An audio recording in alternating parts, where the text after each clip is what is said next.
भाजपा सांसद रविशंकर प्रसाद ने कहा, ममता बनर्जी ने कल कहा कि बांग्लादेश में जो कुछ भी हो रहा है वह अपने दरवाजे खुले रखेंगी और किसी को भी पश्चिम बंगाल में आने देंगी। ममता जी, आप वही व्यक्ति हैं जिन्होंने सीएए के बारे में कहा था कि हम हिंसा से पीड़ित किसी भी हिंदू, सिख, पारसी या ईसाई शरणार्थी को बंगाल में प्रवेश नहीं करने देंगे। ममता जी ने हमेशा सीएए का विरोध किया है, जबकि सीएए का भारत के नागरिकों से कोई संबंध नहीं था, चाहे वह हिंदू हो या मुस्लिम। ममता जी, अखिलेश यादव और राहुल गांधी संविधान की बात करते रहते हैं। क्या आपको संविधान में अधिकार है? यह अधिकार भारत सरकार का है, यह शक्ति राज्य सरकार की नहीं है। ममता जी ने कहा है कि जो बांग्लादेश में हो रहा है तो वो अपने दरवाजे खुले रखेंगी और किसी को भी बंगाल में आने देंगी। बांग्लादेश के लोग हमारे दरवाजे खटखटाएंगे तो जरूर शरण देंगे। आज के अखबार में भी Mamata will give shelter if anyone from Bangladesh knocks on our door. Mamata ji, आप वही हैं जिन्होंने सीएए के बारे में कहा था कि हम किसी भी हिंदू, सिख, पारसी या क्रिश्चियन शरणार्थी को जो हिंसा से पीड़ित होकर बंगाल में आएंगे उनको घुसने नहीं देंगी।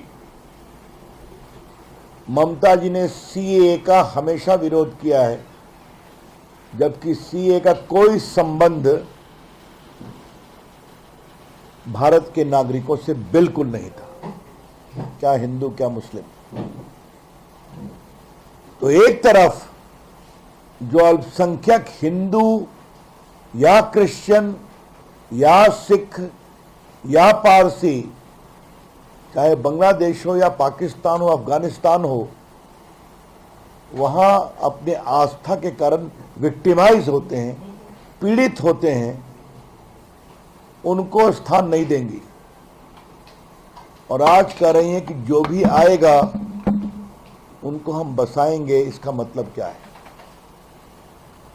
दूसरी बात, बार बार ममता जी और अखिलेश यादव भी थे और राहुल गांधी ये संविधान की बात करते हैं।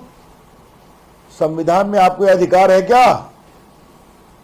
यह अधिकार भारत सरकार का है, केंद्र सरकार का है। आप भी केंद्र में मंत्री रही हैं। This power does not belong to the state government at all.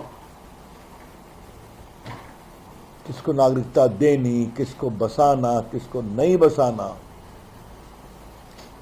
और ममता जी को मैं थोड़ा याद दिलाना चाहूंगा, 71 का वॉर हुआ था तो उस समय भी तत्कालीन केंद्र सरकार ने फैसला किया था कि जो विस्थापित आए थे उनको हम बसाएंगे, क्योंकि वहां विक्टिमाइज हो रहे थे। बांग्लादेश का इंटरनल मैटर है, सेटल हो जाए, हम सभी इसका आग्रह करेंगे, हमें उसमें नहीं पड़ना है। लेकिन एक मुख्यमंत्री सीधा घोषणा करे, इसका मतलब क्या है? क्या भारत की एकता को तोड़ना चाहती हैं आप? उनके ये भी स्वर निकले कि बंगाल का रिलेशन हिंदुस्तान के साथ अच्छा हो। इसका क्या मतलब है? Mamata ji, I would like to ask you, what do you mean by this? जिस बंगाल ने रामकृष्ण परमहंस, विवेकानंद, रविन्द्रनाथ टैगोर, सुभाष चंद्र बोस ऐसे महान, बंकिम चंद्र चट्टोपाध्याय ऐसे लोगों को की जननी है, उन्हें देश में अलग जगाई, तो आप कहते हैं रिलेशन हम अच्छा करेंगे?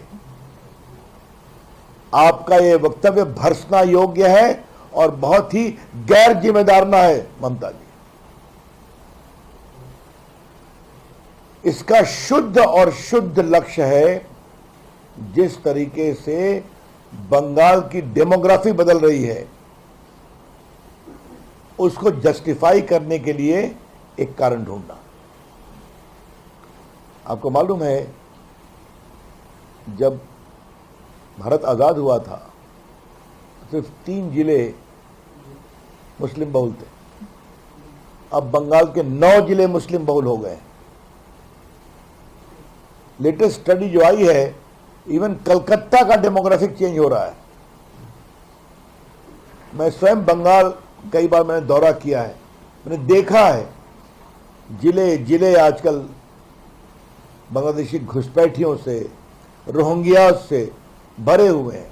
कोई चिंता नहीं है देश की सुरक्षा की। और याद होगा एनआईए की प्रोब में आया है कई आतंकवादी घटनाओं के जो मुख्य अभियुक्त या कॉन्स्पिरेटर्स होते हैं, उनको कहां संरक्षण मिलता है? तो बंगाल में मिलता है। आपने देखा होगा, वो गिरफ्तार करने में दिक्कत हुई, बहुत परेशानी हुई।